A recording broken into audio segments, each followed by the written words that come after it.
하나님이 보기를 주시겠다 약속하신 이 말씀 시간에 복받는 시간 되기를 축복합니다. 자, 비빌게요. 비비기 전에 옆에 사람 바뀐 게 뭐가 있는지 세 가지씩 찾아봅니다. 홈을 잡기 하듯이.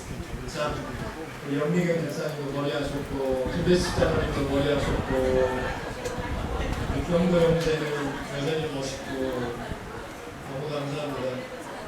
박영식 장님 머리는 흰머리가 너무 예술입니다. 감사합니다. 너무 감사합니다. 우리 서경환 원장님 머리 뒤로 이렇게 넣으시고 너무 예쁩니다. 감사합니다. 자, 하나, 둘, 셋. 감사합니다.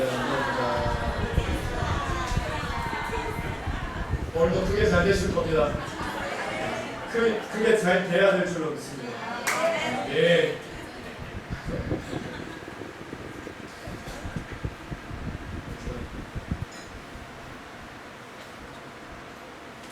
이 시간 제가 한 분을 소개할게요.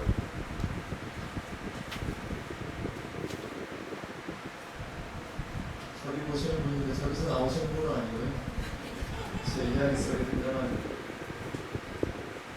경주 안강이라고 하는 동네가 있는데 저도 잘 몰라요. 준비하면서 처음 알게 됐는데 경주 안강에 태어난 한 소년이 있었는데 그 소년은 너무 가난했어요. 시청 말로 너무 찢어지게 가난해서 1년 동안 산에서 나무를 해서 학교를 걸어서 학교를 다녔거든요. 그리고 중학교 가는 시기가 왔는데 주위에 학교가 없는 거예요. 심지어 아버지가 말로 합니다. 안 된다고. 갈 수 없다. 그런데 마침 여러 만류에도 불구하고 학비가 무료였던 동네가 있었어요. 포항 명인중학교. 그 안강이라는 동네에서 거기까지 가는 데만 3시간 걸리는 곳이었어요. 교장 선생님까지 만류했습니다. 안 된다. 그러나 이 소녀는 그 포항 명인중학교를 무료로 다니기 위해서 새벽 4시에 일어나서 가는 데만 3시간, 오는 데 3시간, 왕복 6시간을 매일 걸어서 다닙니다. 그리고 장학금 제도가 있었던 농고에 들어가게 되고 대구 교대를 나와서 교사 생활을 하다가 더 큰 꿈을 품고 국민대 사회체육학과에 입학에 공부합니다. 그러다가 의학에 관심이 생겨서 경북대 의과대학 입학이 아닌 청강생으로 출입합니다. 의학 관련한 수업을 듣습니다.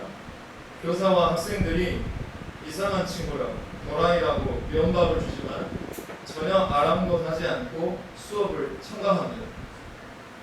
한 번은 중간고사 날에 학생도 아닌 그가 급부 소원해서 교수님께 시험지 한 장만 달라고, 그래서 시험지를 받아서 답을 써냈는데 어느 의대생들보다 훌륭하여 의대 교수들을 깜짝 놀라게 합니다. 이렇게 자그마치 10년 동안, 몇 년 동안? 10년 동안 의대를 출입하십니다. 청강하는 중에 연세대 의대 교수 공개 채용에 대한 지원 공고가 났어요. 여러분 이게 되겠습니까? 쟁쟁한 유학파가 얼마나 많은데 그때 당시 지금보다 더 했을 거 아니에요. 쟁쟁한 유학파가 있죠. 명문대 의대 출신의 의대도 졸업한 적도 없는 사람이 어떻게 교수가 되겠습니까? 그런데 됩니다.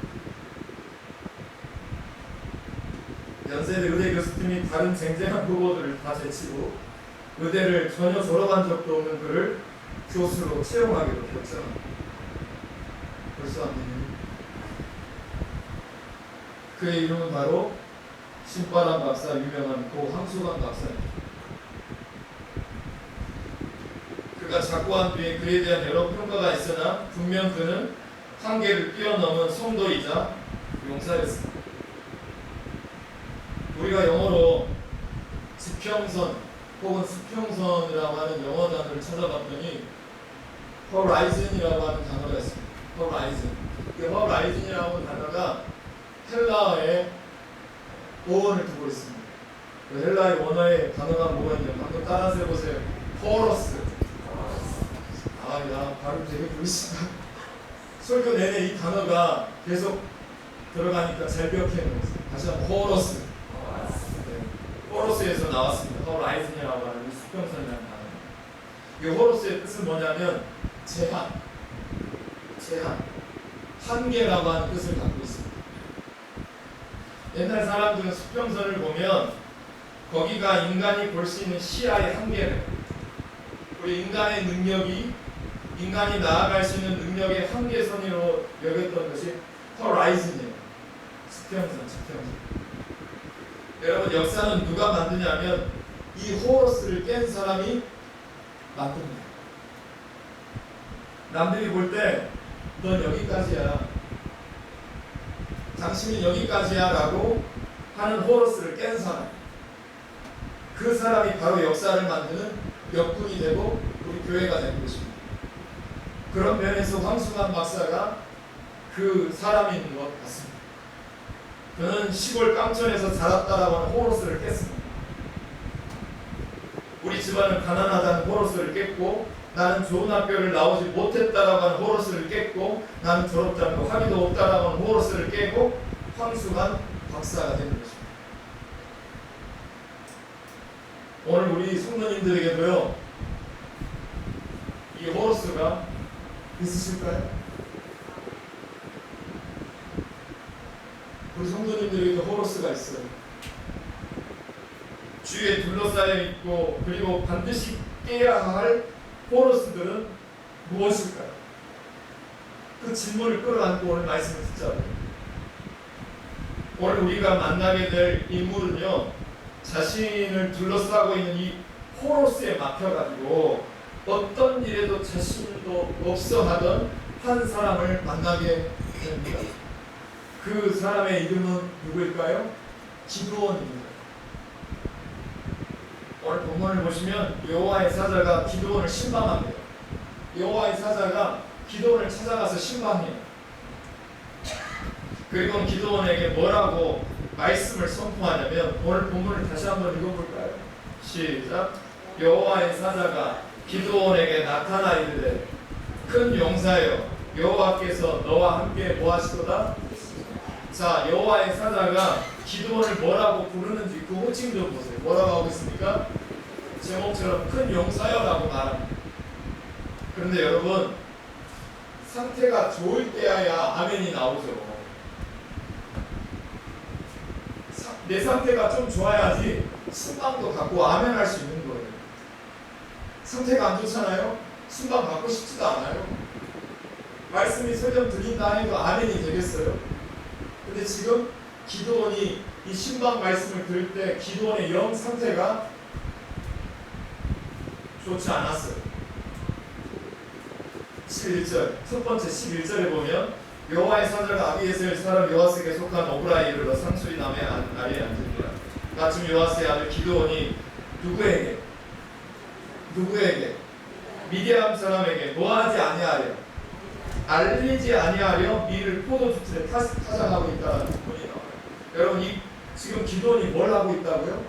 밀을 타작하고 있어요. 근데 밀을 타작하는데 어디에서 하는지 보세요. 어디에서 하고 있어요? 포도주 틀에서 타작하고 있어요. 여러분, 보리수확기 때, 어르신들은 잘 알겠지만 보리수확기 때, 보리수확할 때 우리 도리깨질 하잖아요. 도리깨질 할 때, 우리가 그 도리깨질 할 때 그 나다를 걷어낼 때 마당에서 합니까? 아니면 안방에서 합니까? 넓은 마당과 뜰에서 합니다. 도리깨질. 근데 이 밀을 타작하는데 어디서 하고 있어요? 마당에서 안 하고 포도주 틀에서 하고 있어요. 왜 그럴까요? 이유가 그겁니다. 그때 당시 우리나라가 일본의 속국으로 살아서 수많은 억압과 서러움으로 살았잖아요. 이때 당시 이 공군 가운데 기드온이 누구의 속박을 갖고 있는 나라에 있었냐면, 이스라엘 나라가 미디안 족속이라고 하는 강국에 지배하고 있었어요. 몇 년 동안? 7년 동안.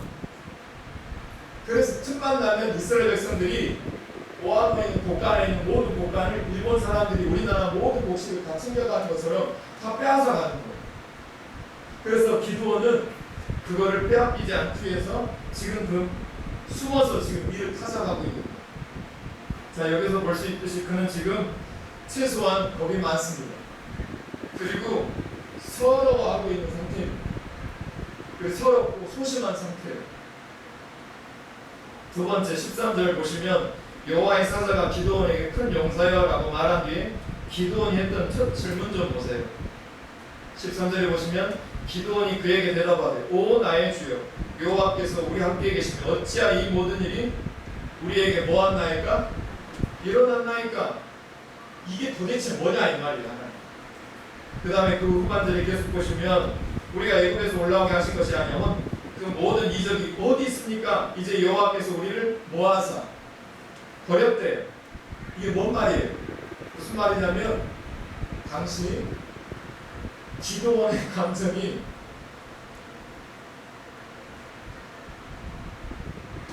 원망하고 있는, 지금 기드온의 감정 상태는 하나님께 대한 원망하고 있어요. 우리 교회 집사님 이야기입니다. 실제로 우리 교회 안에 계시는 집사님인데 여자 집사님이세요. 지금으로부터 14년 전에 4살 된 아이를 가지고 서울대 아동병원에 가게 됩니다. 아이에게 이상한 인지장애 상태가 보이니까 이 엄마가 걱정된 마음으로 이 아이를 데리고 서울대 아동대학교 병원에 갔는데 청천벽력 같은 병명을 갖게 됩니다. 자폐아입니다.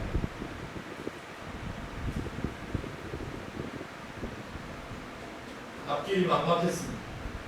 그리고 얼마 되지 않아서 자기 남편이 암 판정을 받게 됩니다.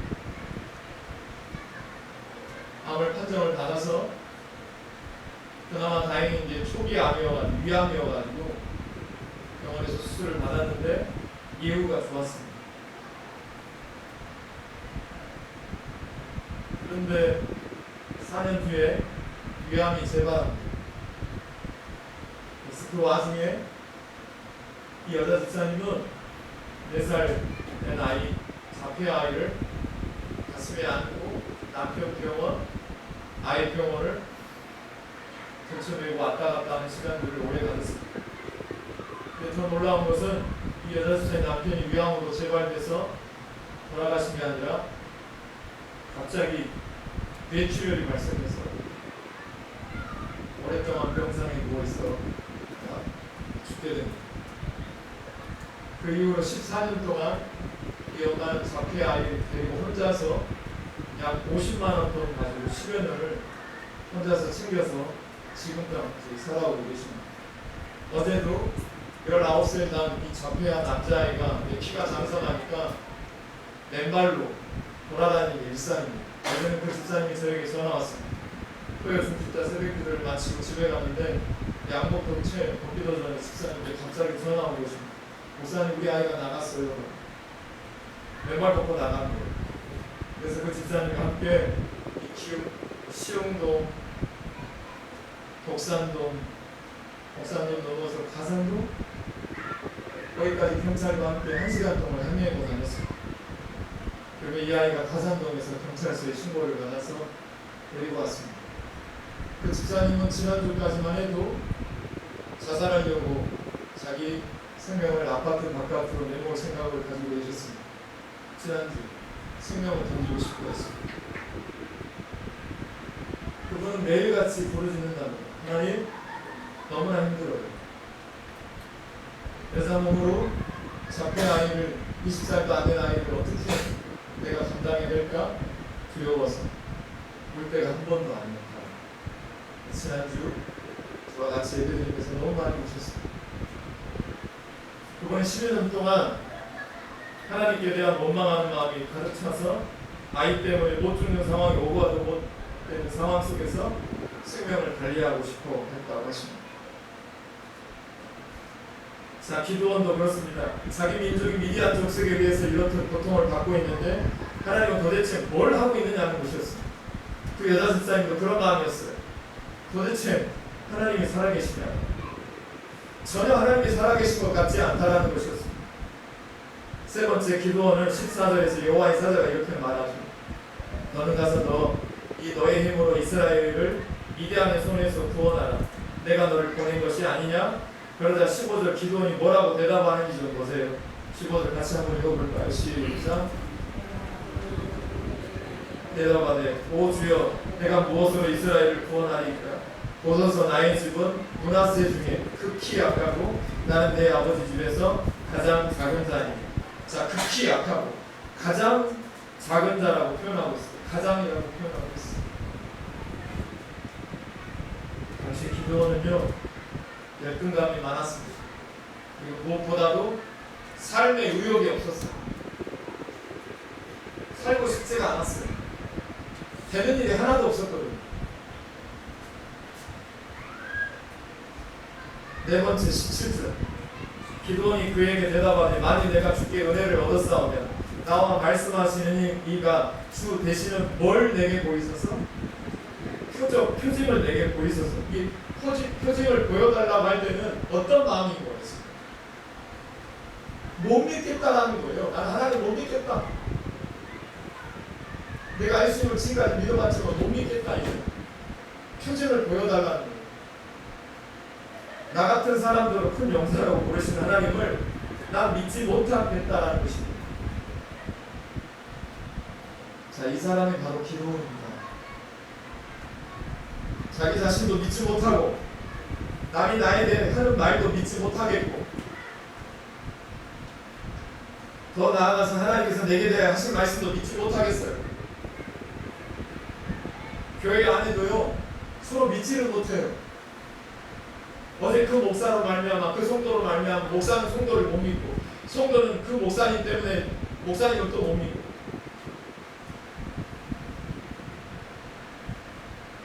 그러니까 말씀이 들려지시네요. 이 시간도 보세요. 여러분 주위에 여러분 마음속으로 살펴보세요. 지금 말씀이 들려지시냐고 이 시간.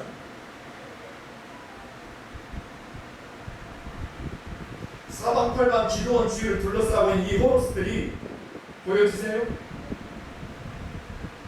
미디안 사람들은 날 죽일 거야 라고 하는 호로스, 하나님은 어디 계신가 라고 하는 호로스, 우리 집은 극히 약하고 나는 제일 작다라고 하는 호로스, 나는 하나님도 믿지 못하겠고 나는 목사도 못 믿겠고 목사는 성도를 못 믿겠고 아무도 믿지 못하겠다라고 하는 이 불신의 호로스, 이걸 끊어내기가 힘들다라고 하는 마음의 호로스. 이 호로스들을 여러분 어디서 많이 보지 않으셨나요? 바로 저와 여러분 주위에 이런 호로스들이 널려 있습니다. 나는 이대로 죽을지도 몰라, 나는 이대로 망할지도 몰라라고 하는 호로스, 내 노후 걱정에 대한 호로스, 군대 본호에 있는 엄마의 마음의 호로스, 내 자녀가 병들어 있어서 늘 걱정하고 있는 엄마의 호로스. 하나님은 더 이상 나를 사랑하지 않을 것이고 내 기도에 응답하지 않을 것이야 라고 하는 호로스. 나는 가난한 집에서 태어났고 가난하게 성장했고 지금도 가난하고 앞으로도 가난할 것이야 라고 하는 호로스. 이 세상에 믿을 놈 하나 없다라고 하는 호로스. 나는 정상적인 외모가 아니라는 호로스. 나는 배우지 못했다라고 하는 호로스. 나는 가진 것이 많지 않다라고 하는 호로스. 나는 뭐 하나 제대로 할 줄 아는 것도 하나도 없다라고 하는 호로스. 내가 어떤 사람인지 알게 되면 아무도 나를 좋아하지 않을 거라고 하는 호로스. 나는 결코 행복해지지 않을 거라고 하는 호로스. 어제 가까이 지냈던 내 지인이 죽어나가면서 내 인생에 대한 어두움이 깃들어서 내 마음이 두려워 떨고 있는 내 마음의 호로스.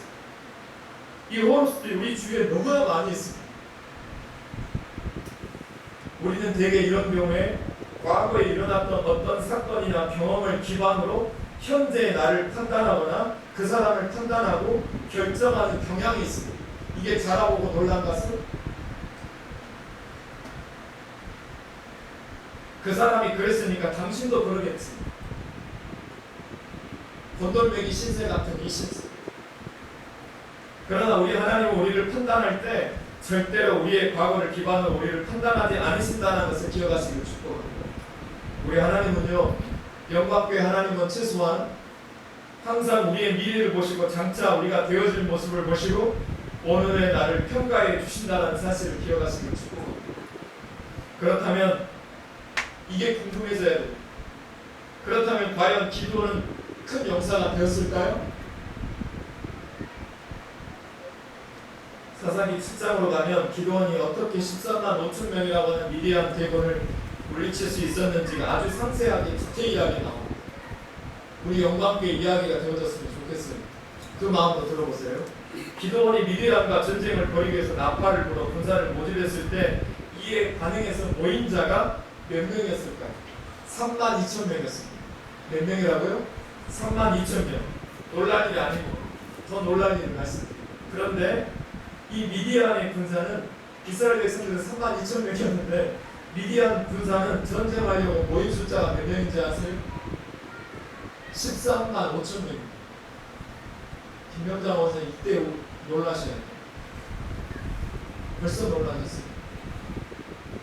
이건 거의 4배 이상 차이가 납니다. 이때 하나님은 사사기 7장 2절에 이렇게 해요. 사사기 7장 2절에 여호와께서 기드온에게 이르시되 너를 따르는 백성이 너무 많은즉 내가 그들의 손에 미디안 사람을 넘겨 주지 아니하리니 이는 이스라엘이 나를 거슬러 스스로 사랑하기에 내 손이 나를 구원하였다 할까 함이니라. 하나님은 3만 2천 명이 많다라는 거예요, 적다라는 거예요? 많대, 너무 많대. 많아도 너무 많대. 지같이 안 되죠. 어처구니 없는 이야기죠. 그리고 3절 보세요. 누구든지 두려워 떠는 자는 길르앗 산에서 뭐해라? 떠나 돌려보내라. 이게 무슨 말이에요?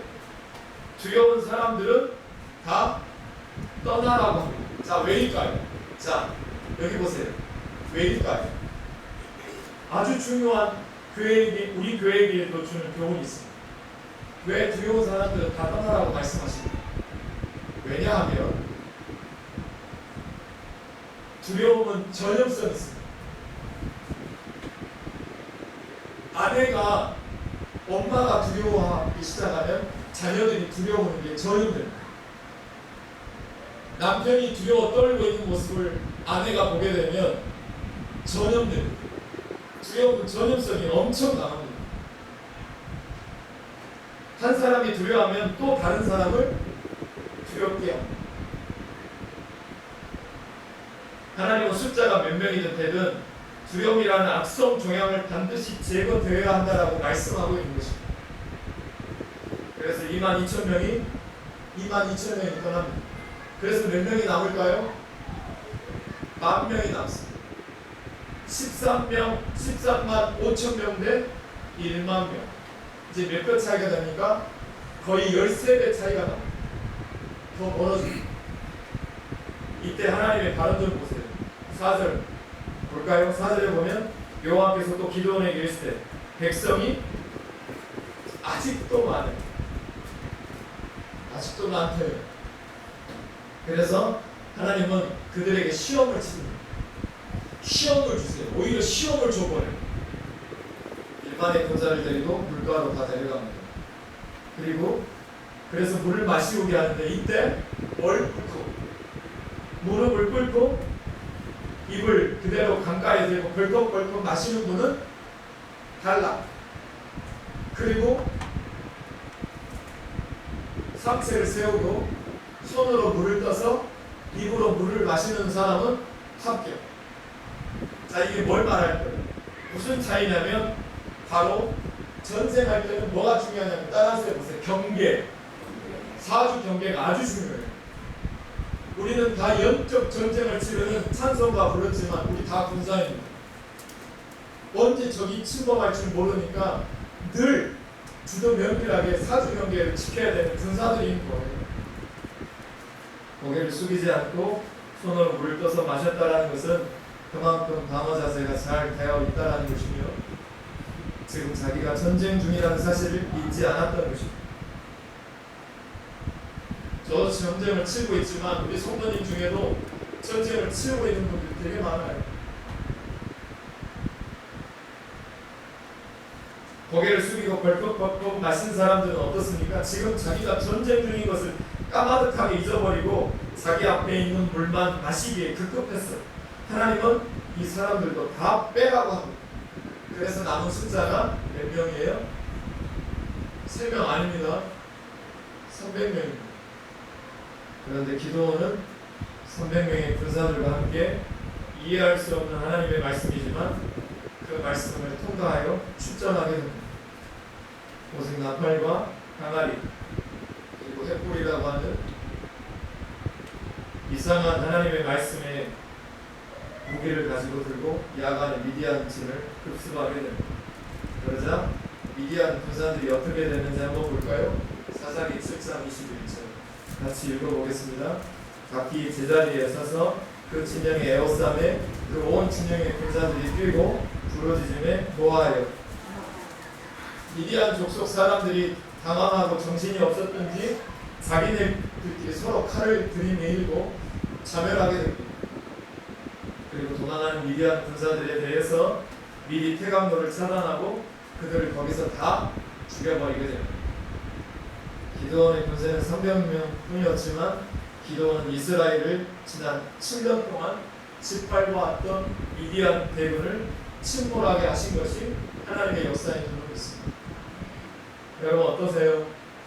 이 말씀을 지금까지 어떻게 듣고 계시는지 되게 궁금합니다. 우리 하나님의 판단은 틀림이 저는 없다고 봅니다. 그렇게 유약하고 소심하고 그랬던 기드온이 300명밖에 되지 않은 군사를 이끌고 13만 5천 명의 미디안 연합군을 마침내 침몰시킵니다. 그는 참으로 큰 용사라고 불림받을 만한 사람이 맞는 줄로 믿습니다. 사랑하는 영광교회 성도 여러분, 우리 성도님들은 예전에 어떤 사람이셨습니까? 그리고 지금은 어떤 분이십니까?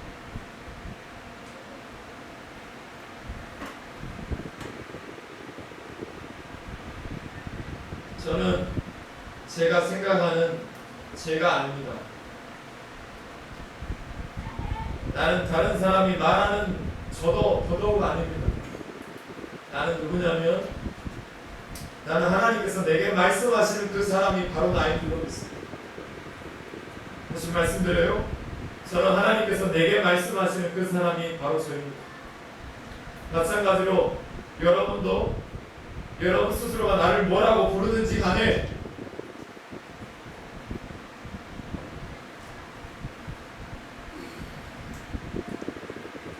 눈을 뜨실 때까지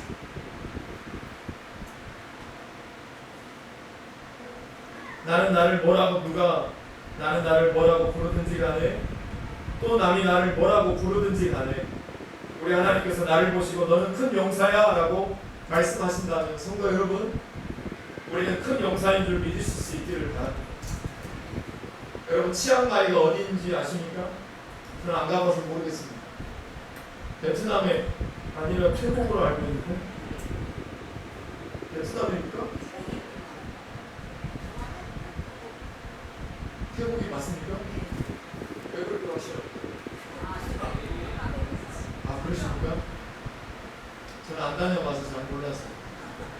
제가 치앙마이에 물어보냐면 성도들 가정마다 그러니까 어르신들 위주로 그 벽에 거실에 보면 남편하고 둘이서 그 사파리 모자를 쓰고 코끼리에 타가지고 찍은 사진을 대문짝만하게 해가지고 붙여놓은 사진들이 자주 보입니다.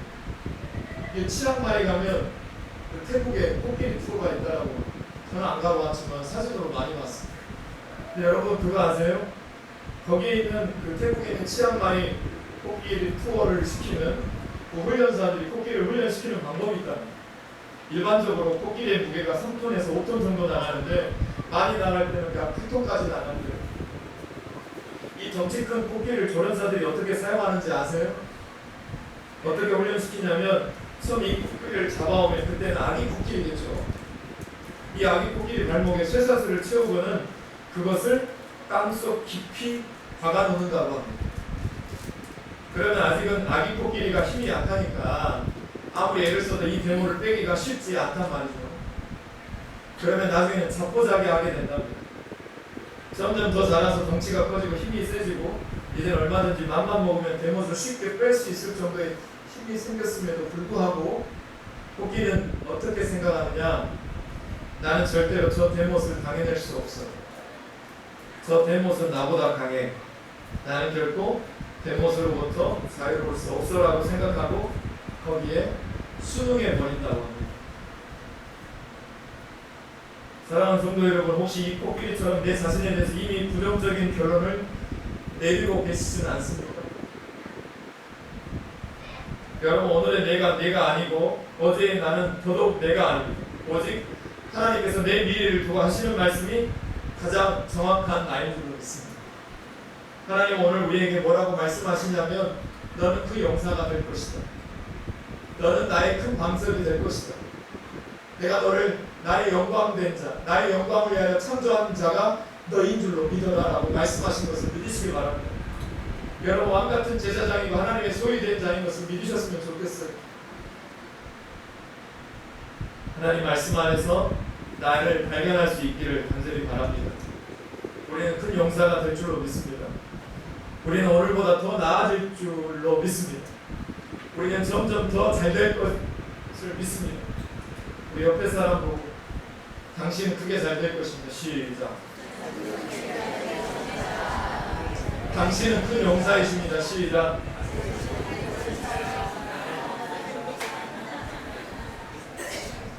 저는 확신하던데 말씀을 우리에게 말씀해 주고 있습니다. 우리는 오늘보다 나아질 수 있게 될 줄로 믿습니다. 우리는 점점 더 잘 될 줄로 믿습니다. 우리 교회를 향한 내일의 날씨는 어때요? 맑을 줄로 믿습니다. 믿으세요? 오늘 우리 성도님들을 둘러싸고 너는 결코 나아지지 못할 거라고 위협을 주는 호러스들은 무엇입니까? 저에게도 교회를 향한 호러스가 있습니다. 지지난주에 김병자 집사님이 폭우 속에서 다 쫄딱 맞아서 그 원피스를 입고 앉아 계신 모습을 보고 강단에 올라왔습니다. 매수마다 저는 고민합니다. 오늘도 전화를 들었어요. 선생님, 제가 한번 모시고 가면 안 될까요? 극복 사용하시다. 여기까지 오는데 5단지까지 40분이 걸려요. 10번을 쉬어서 오십니다. 교회 찾아오는 있는데 운전할 사람이 없습니다. 전화 끊고 울었습니다. 마음이 아팠어요.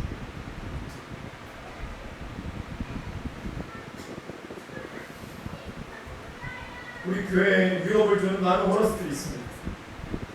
모이기를 힘쓰는 교인들의 연령대가 점점 높아지고 있습니다. 모아지기를 힘쓰는 교회가 코로나를 지나면서 연령대가 점점 높아지고 있습니다. 특히 새벽 기도를 볼 때마다 마음이 너무 아프다. 60대, 70대 영감교회 성도층이 우리 교회가 주로 이루는 60대, 70대 30, 40 세대가 많이 없습니다. 목회하는 입장에서 저에게는 이 영광교회를 향한 제 마음의 호러스가 그거입니다. 그러나 하나님께서 오늘 말씀에 거기에 주눅들지 말고 황수관 박사처럼 기도원처럼 나를 둘러싼 호러스보다 크시고 나를 크게 하시고 나를 에워싸실 하나님을 먼저 신뢰할 수 있기를 바라고 계십니다. 우리 옆에 계신 분들을 바라볼 때도 절대로 그분들의 과거를 생각하면서 또 지금 보여지는 모습만 보고 그분들을 판단하지 마셨으면 좋겠습니다. 그래서 다시 한번 생각이 만들어져야 감사가 나옵니다. 호러스가 내 눈앞에 보여도 그 현실보다 그 호러스를 가지고 하나님이 나에게 큰 용사로 하신 그 말씀으로 나를 지적받는 은혜가 있기를 축복해요. 장차 그분들이 하나님 안에서 쓰임받게 될 찬란한 미래를 바라보면서 이렇게 격려해주면 어떨까 싶습니다. 따라서 해보세요. 당신은 큰 용사십니다. 크게 잘 되실 겁니다. 한 번만 웃고 그냥 믿음으로 고백하게요. 옆에 사람한테 시작. 당신은 크게 잘 될 겁니다. 우리 한 번만 홍순학 집사님에게 크게 잘 되실 겁니다. 저분이 홍순학 집사님 저보다 7배 잘생기신 홍순학 집사님. 따라서 해보세요. 당신은 크게 잘 되실 겁니다. 주미영 성도님한테 크게 잘 되실 겁니다. 여러분 그거 아세요? 카라얀을 비롯해서 성가 지휘자는 역사적으로 90세 이상 장수하셨습니다. 김현덕 집사님 100세까지 살 줄은 있습니다. 역대 모든 유명한 지휘자들은 90세가 넘었습니다. 저분은 저보다 더 오래 사실 것 같아요. 언제든지 성가 지휘자 신청을 받습니다. 천국은 침노하는 자의 것입니다. 사랑하는 성도 여러분, 우리 교회 크게 잘 될 것입니다. 현실은 안 돼 보이지만 생각을 그렇게 갖고 누가 나에게 어떻게 누가 뭐라고 부르든지 간에 하나님 우리를 부르실 때는 영광교회 성도를 향해서 큰 용사래요. 사도 바울은 우리에게 할 수만 있으면 예언을 하래요. 예언이 뭐냐면 장차 그 사람이 하나님 안에서 어떤 사람이 될 것이라는 것을 믿음으로 선포하래요. 여러분 앞으로 크게 잘 되실 것입니다.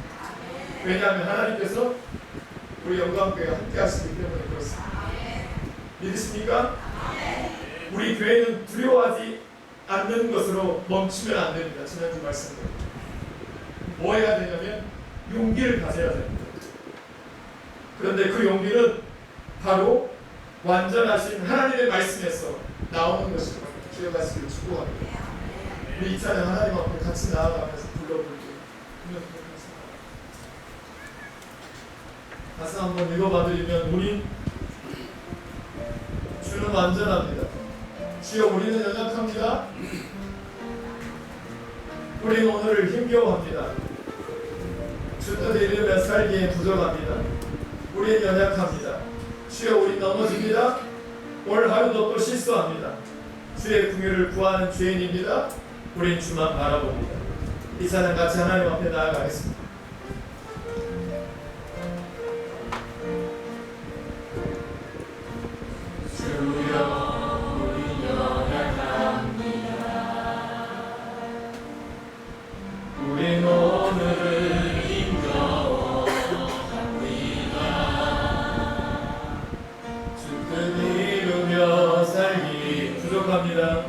부족합니다.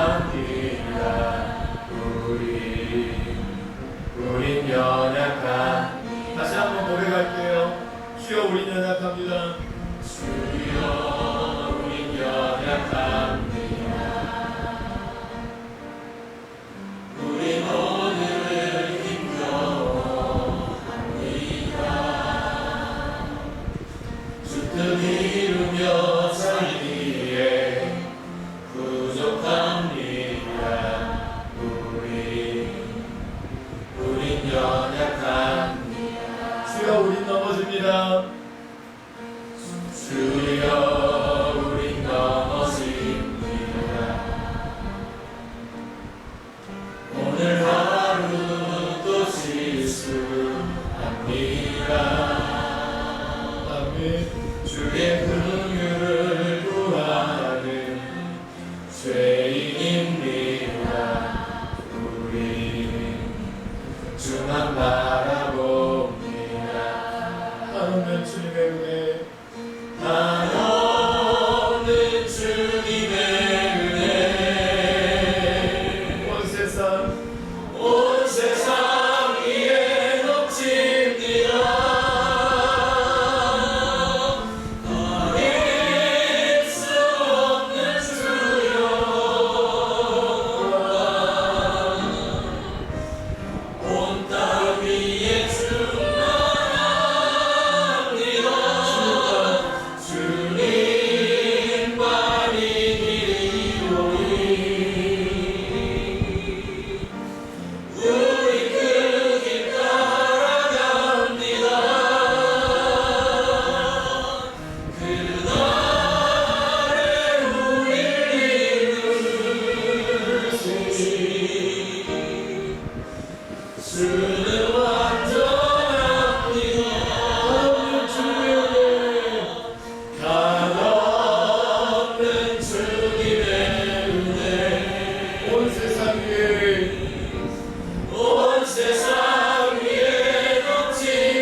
우린 그 길 따라갑니다.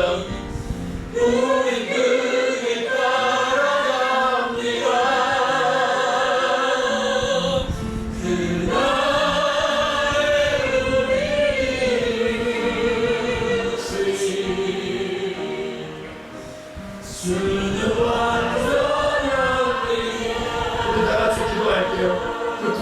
모든 걸 가슴에 끌어안고 오늘 받은 말씀 중에 생각나는 말씀 한 자락만 붙잡을게요. 예수님의 옷자락을 잡자 12년 동안 끊임없이 나를 흘리게 했던 호로스 혈류증이 멈추게 됐던 것처럼 오늘 받은 말씀 중에 내 말씀으로 받은 말씀 한 자락을 시간 잡기를 소망합니다. 그 잡은 말씀